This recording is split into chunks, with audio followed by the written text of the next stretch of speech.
हम लोग अब तक पढ़ रहे थे प्रोटोजोआ द्वारा उत्पन्न रोग। आज हम लोग पढ़ेंगे हेलमिंथीज। यह हमने बताया था जब रोग किसके माध्यम से, संक्रामक रोग किसके माध्यम से फैलता है, तो हमने उसमें एक शब्द भी लाया था क्रिम, गोल वर्म, राउंड वर्म लेके आया था। तो आज हम लोग पढ़ेंगे डिजीज काज्ड बाय हेलमिंथीज। तो हेलमिंथीज पढ़ेंगे, उसमें पहली टॉपिक हमारी होगी, आप लोग खूब जाने होंगे कि फाइलेरिया, नाम सुना होगा। इसे हम कहते हैं फील पाँव, हाथी पाँव के नाम से भी जानते हैं। बहुत इंपॉर्टेंट है, परीक्षा में पूछता है कि फाइलेरिया, इसे हम फाइलेरिसिस भी कहते हैं, एलिफाइरेंटिसिस भी कहते हैं, एलिफाइंटेसिस यानी हाथी पाँव, और यानी फील पाँव, हाथी पाँव के नाम से इन्हें हम जानते हैं। इनके ये सामान्य रोग है। आप लोगों ने बहुत देखा होगा कि किसी व्यक्ति का पैर बहुत मोटा हो जाता है, बहुत मोटा, केवल एक पैर काफी मोटा हो जाता है, हाथी के समान हो जाता है। वो क्या है? हाथी पाँव रोग है। क्या है? हाथी पाँव रोग, फाइलेरिया रोग है। आइए उसी के बारे में हम चर्चा करेंगे। सामान्यतः व्यक्ति बहुत परेशान हो जाता है, उसी के बारे में हम चर्चा करेंगे। तो ये होता कैसे है? इनके पैथोजन है वाउचेरिया बैनक्राफ्टी। वाउचेरिया बैनक्राफ्टी हैं। ये तरह से हमने बताया अंतः परजीवी हैं। क्या हैं? अंतः परजीवी हैं। ये इसके पैथोजन यानी जनक कौन है? वाउचेरिया बैनक्राफ्टी। इसके क्या हैं? पैथोजन हैं।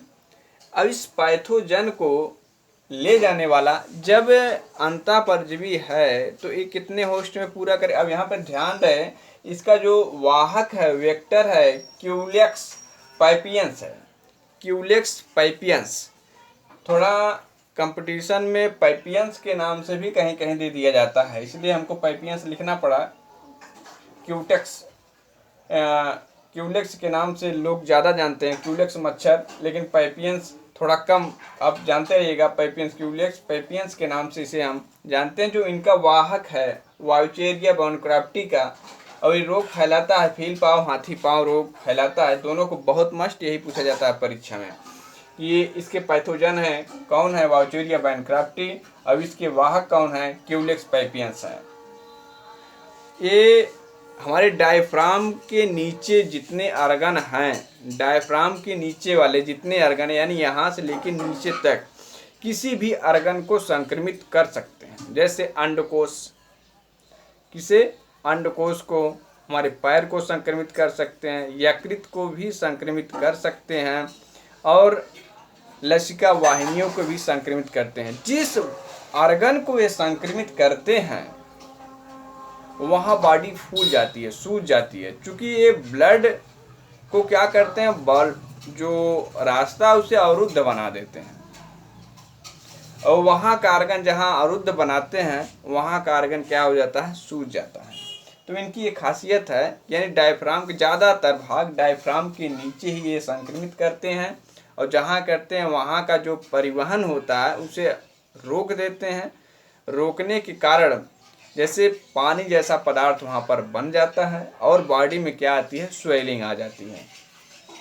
तो यानी इफेक्टिव ऑर्गन हम कह सकते हैं, क्या कह सकते हैं? लीवर कह सकते हैं, अंडकोश कह सकते हैं, पैर कह सकते हैं, लसिका वाहिनियाँ कह सकते हैं। ये क्या है? इनकी माने कि इन भागों में ये क्या कर सकते हैं? संक्रमित कर सकते हैं। ज़्यादातर तो ये पैर में होता है, अंडकोश में होता है।